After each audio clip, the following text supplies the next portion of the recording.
you can achieve a better relationship to your activities and to your dopamine system. And hard work is hard. Generally, most people don't like working hard. Some people do, but most people work hard in order to achieve some end goal. Because of the way that dopamine relates to our perception of time, working hard at something for sake of a reward that comes afterward can make the hard work much more challenging and make us much less likely to lean into hard work in the future. End goals are terrific and rewards are terrific, whether or not they are monetary, social, or any kind. Let me give you a couple examples. When we receive rewards, even if we give ourselves rewards for something, we tend to associate less pleasure with the actual activity itself. Children in nursery school and kindergarten drew pictures. And they drew pictures because they like to draw. The researchers took kids that like to draw and they started giving them a reward for drawing. Then they stopped giving them the gold star.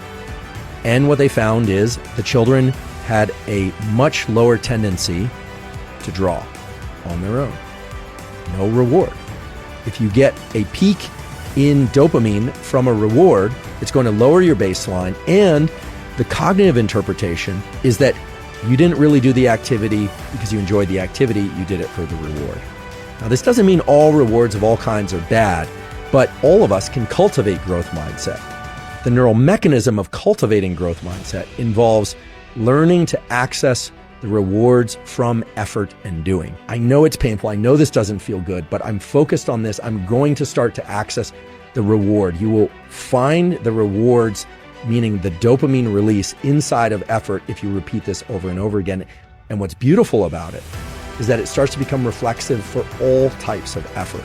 You have to tell yourself, okay, this effort is great. This effort is pleasurable. Even though you might actually be in a state of physical pain from the exercise, or I can recall this from college, just feeling like I wanted to get up from my desk, but forcing myself to study, forcing myself. What you find over time is that you can start to associate a dopamine release. You can evoke dopamine release from the friction and the challenge that you happen to be in.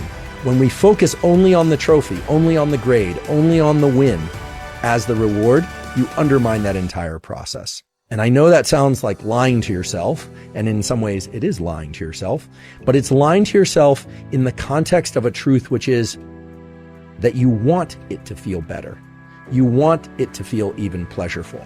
Now, this is very far and away different from thinking about the reward that comes at the end, the hot fudge sundae for after you cross the finish line. In those moments of the most intense friction, you tell yourself, this is very painful, and because it's painful, it will evoke an increase in dopamine release later, meaning it will increase my baseline in dopamine. But you also have to tell yourself that in that moment, you are doing it by choice and you're doing it because you love it. The ability to access this pleasure from effort aspect of our dopaminergic circuitry is without question the most powerful aspect of dopamine and our biology of dopamine. And the beautiful thing is it's accessible to all of us. Don't spike dopamine prior to engaging in effort, and don't spike dopamine after engaging in effort. Learn to spike your dopamine from effort itself. Throughout evolutionary history, there's no question that we revered people who were willing to go out and forage and hunt and gather and caretake in ways that other members of our species probably found exhausting and probably would have preferred to just put their feet up or soak them in a cool stream rather than continue to forage.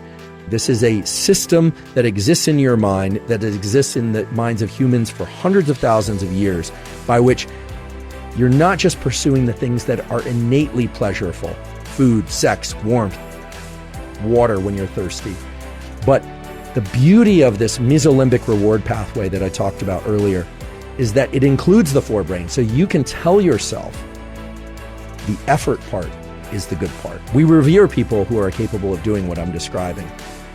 David Goggins comes to mind as a really good example. Many of you are probably familiar with David Goggins. Start to attach the feeling of friction and effort to an internally generated reward system. And this is not meant to be vague. This is more beneficial. In fact, can serve as a tremendous amplifier on all endeavors that you engage in.